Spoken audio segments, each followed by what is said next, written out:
Okay, so next we want to take our spot drill and we're going to do our pilot drill for a reamer. Remember, this is a tight tolerance, so we want it to be real smooth for our shaft. It's a bearing, and so we're going to go to drilling, and we're going to select a drill bit from our library that's undersized from our finished size. So I believe we are going to go in with a 96 thousandths reamer, so we want to go in with a 94 thousandths drill bit, which is a 3/32 drill bit. We're going to select that drill, and there's our drill bit. We'll go ahead and stick with the speed that's on there. Flood coolant's fine. Which hole are we drilling? This one. We're going to go to the next tab, which is going to give us our heights. Okay, so we're rapiding between these two planes and feeding between this plane and the part. So our clearance height is from the retract plane, and that's based off stock top, which we're going to change to model top because the stock's already been machined down. And then our feed height is from the top, and which we have programmed as the hole top, and we're just going to leave that alone. And the bottom of the hole is going to go all the way to the bottom, okay? But we want the drill point to stick through, so that's why it's important we put in the correct angle on our drill, or it may not break through enough. It may not generate enough code. So if you switch from a 118-degree drill bit to say a 135, 130, 140, you're going to need to reprocess it based off setting that tool up with a different angle. Now, just to ensure we get all the burr off that, we're going to go a little bit deeper. We're going to go deeper, and we want to go deeper by how much our cutoff tool is going. So remember, it was 150 thousandths wide, roughly. Let's do the same thing. Let's go 0.18, and what will happen is when we cut this off, the hole will be at least as wide as the cutoff tool so that we don't have to go all the way to center.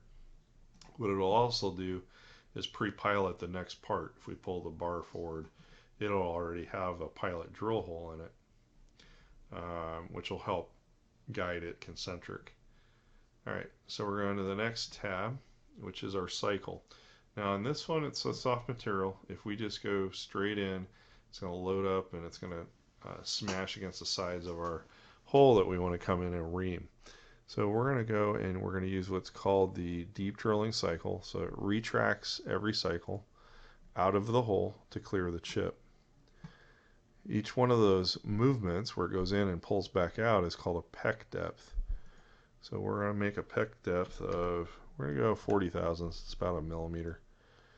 And you can have it reduce the depth of those pecks proportionally for really super deep holes, but I don't think we need to do that.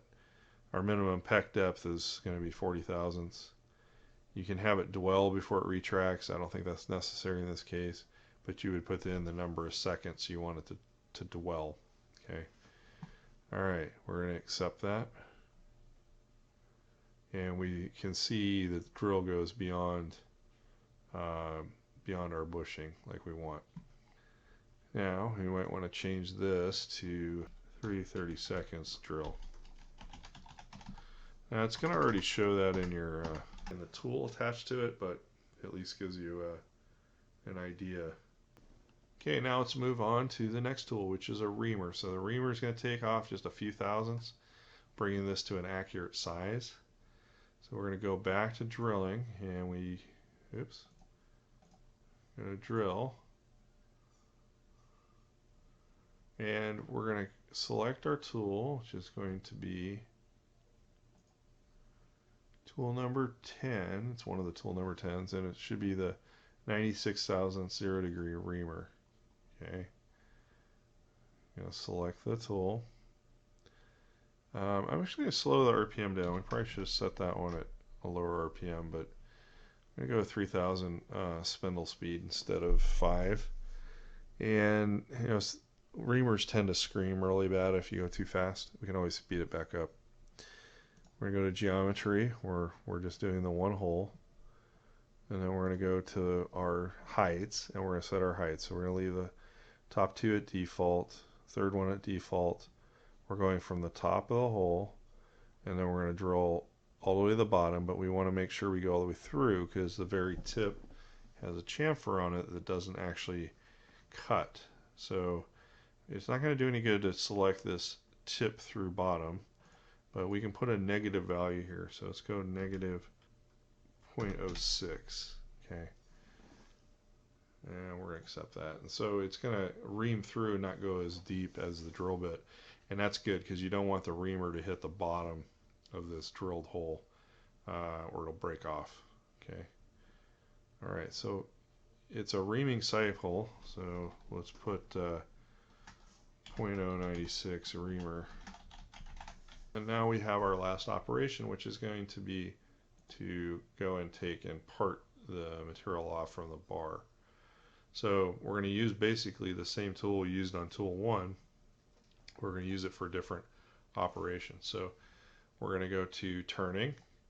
You're going to select, instead of turning profile, turning part. So it means parting off. Okay, so we have our coolant. Now some lathes have what's called a parts catcher. It's a little bin that'll move forward, and when the part falls, it drops into the bin, hopefully. I don't believe mine has one, so I'm not going to leave that selected. If you selected it, it would output the code for the parts catcher to come and zip in there. Okay, in our library, we're going to select tool number 1. Same one we've been using for other stuff. Okay, there's our cutter. Looks huge. Flood coolant, we use constant surface feed. We go to geometry, it auto-selected actually. But we don't need to go all the way to center line in Z because we have a hole here. So see how all that space there? That's wasted toolpath. So let's go to our heights, and we're going to leave a lot of these at default. But our outer radius is actually from model OD because we've turned it down to that diameter in that zone. And our inner radius, we could put model ID, but what we're going to do is we're going to change that to from selection and select the center cylinder of the hole. And you see the toolpath, this blue line, ends where it intersects with the hole.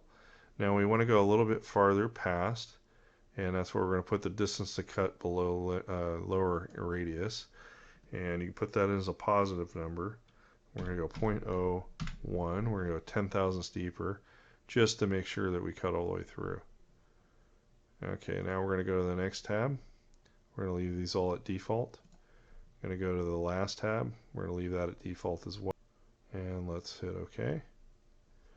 And that is what on the right should be what we're left if you were to if we were to revolve that around.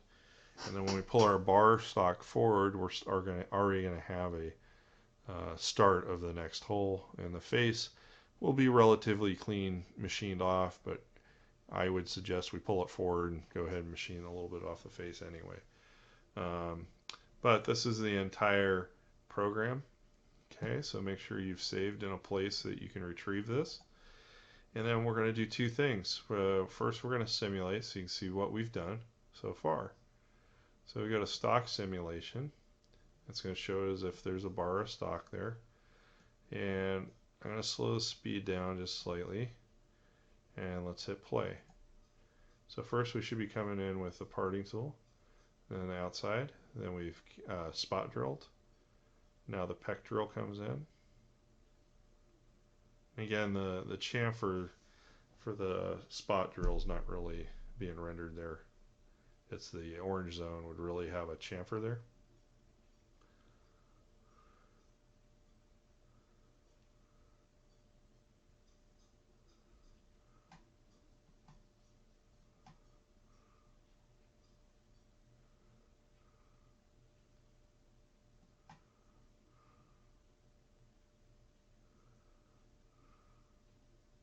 Okay, then we come back and part our part off, and hopefully it falls in our little bucket. Okay, so that's the complete part, and now that you've done that, again, make sure you've saved. Now for your assignment. We're going to highlight the entire operation, And we're going to first post-process. You want to change this output folder to somewhere you know where it is. Okay. I'm going to move mine to, okay, so it's going to go to my documents so I know where it is. Here's our program, 1071. Here's the program comment. It's going to tell the operator what that is. Our document unit is in inches. And we're going to open the NC editor when we're done. And we need to select the post processor. So we're going to turning. Select the Fanuc turning post. Okay. So let's leave that at default. And then we're going to hit post process. You're going to select where you're going to store it. Instance, I'm going to go documents. Save it there. And if you have that box checked, it should open up. So we've got our part number, our program number. We've got our note. And then for each one of our segments, it's noted in the code. Although it didn't put the slash in, it must have a problem with that in the code. So knowing that, we should probably put the decimal equivalent in there. And then we've got our different operations. Okay, so that's the first piece of your assignment. You need to submit this file, which is a .nc file. Okay. Then you need to do a setup sheet. So you're going to highlight this operation, and for every assignment on, no matter how many programs you have, you need one NC code and you need one operation for each one. So those are each going to be their individual jobs within HSM. Now this part is a single program part, so that's all you need to submit is your setup sheets and your program. So the HSM setup sheet, you know, you're going to go probably to the same place, your H drive. Okay, so I'm putting it in my documents. You select open, and it's going to generate an HTML code. Now remember, zoom in so that you can see where the origin is. So I'm zoomed out a little bit more than I would have liked. You don't need to have all the stock there. What you're doing is showing the setup guy where the 0 is. Okay, you've got all your information here with the list of tools you're using, and you're going to either print or save this as PDF. Right click, and we're going to print. We're going to switch to save as PDF. I think that uses Microsoft. There we go. And we want to put that in your H drive. And it's the setup sheet for program 1071.